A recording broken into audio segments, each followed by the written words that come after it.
Good morning. I'm back. David Hinton, day 4 of my personal video challenge, my 90-day personal video challenge. So day 4, wrap this one up. I only have 86 to go. Yeah, all right. Again, I'm covering the book, The Slight Edge by Jeff Olson, Turning Simple Disciplines into Massive Success. I have read this book in the past, and every time I go back to it, I get a lot out of it. Chapter 3 is titled, Is Time on Your Side? I think back after reading this on a personal example of my life as a young teenager. I took up golf at age 15, and I was not that great when I started.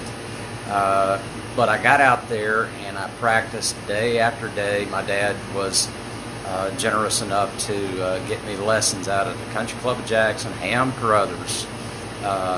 Great old guy. He's left us many years ago. But I used to get out there and I hit the ball about that high off the ground. And it just wouldn't, it would go. And I was playing with these guys that were a lot better than me. David Allen, Doug Allen, Randy Watkins. If you happen to see this, thanks for letting me play with you guys back then.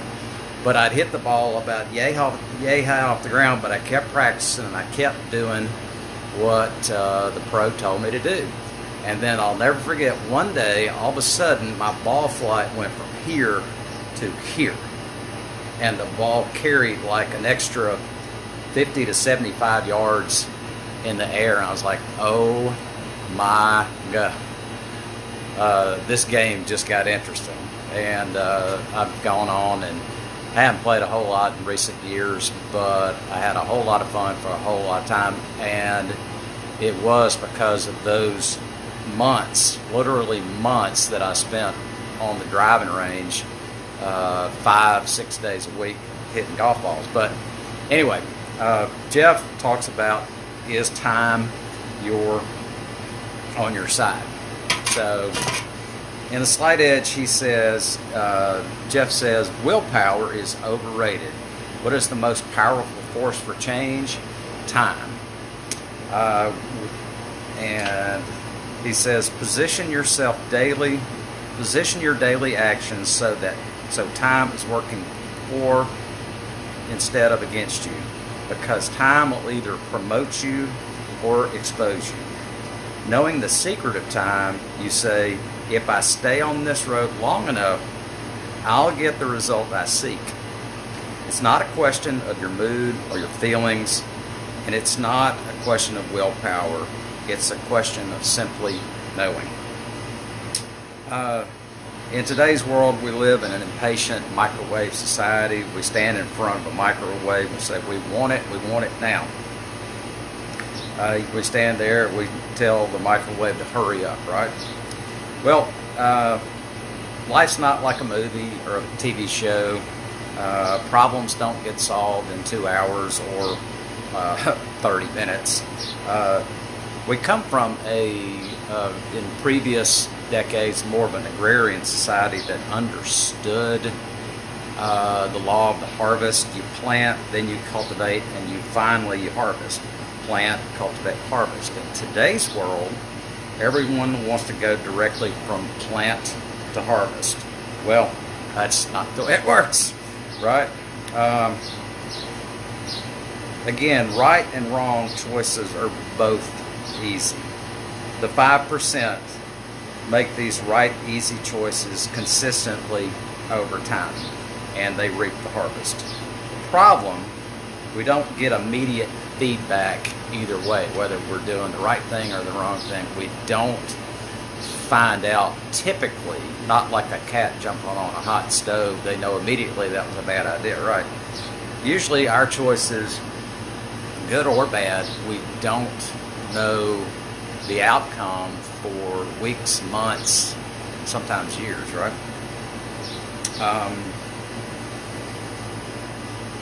The results will be dramatic, just not in the short run.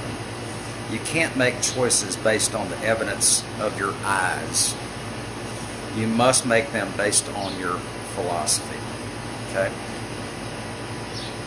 Did I say this already? The most valuable gift of all is the gift you always have. You always have a choice. All right. He gives the example of the Lady Justice scale sort of thing.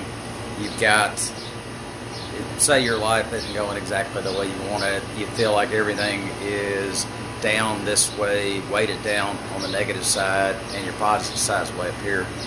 He points out that if you move a little bit every day from the one side of the scale to the other, eventually your scale will tip in your favor. Another example he gives is of a giant flywheel. Think about going around like a huge merry-go-round, but this thing weighs about 4 tons, right? When you first start to move it, it barely budges. It barely budges. But it goes from barely budging to moving on its own momentum. Each early difficult push led to the later freewheeling, effortless momentum. But it relied on those early, consistent nudges. Okay? Successful people form habits that feed their success instead of habits that feed their failure. By putting time on your side, you've marshaled the forces of the slight edge. Your success becomes inevitable. You need to stay in the process long enough to give it a chance to win. It starts with a choice. Often in the beginning, the success path can be uncomfortable, even scary, especially if you're going around who's on it.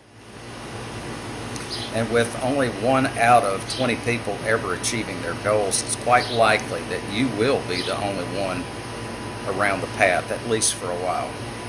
The important point is to start on the path and to remember, no matter what has gone on before, you can begin fresh and new, and at any time you can choose to start with a clean slate. The slight edge is all about living in the moment. For me personally, it is perhaps the hardest lesson to learn about the slight edge. You can't find it in the past or the future, only right here, right now. The most powerful force we have is for change.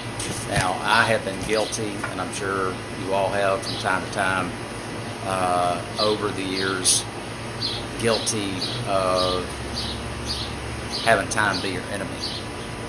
Well, we have the opportunity today to begin again and to use the power of time to advance us. So anyway, that's chapter 3. Hope you got something out of it. Like I said, if nobody else is getting something out of this, I am. So anyway, hope you enjoyed it. I'll be back again tomorrow. Holler at me. Let me know what you think of this. I'll talk to you guys later. Bye.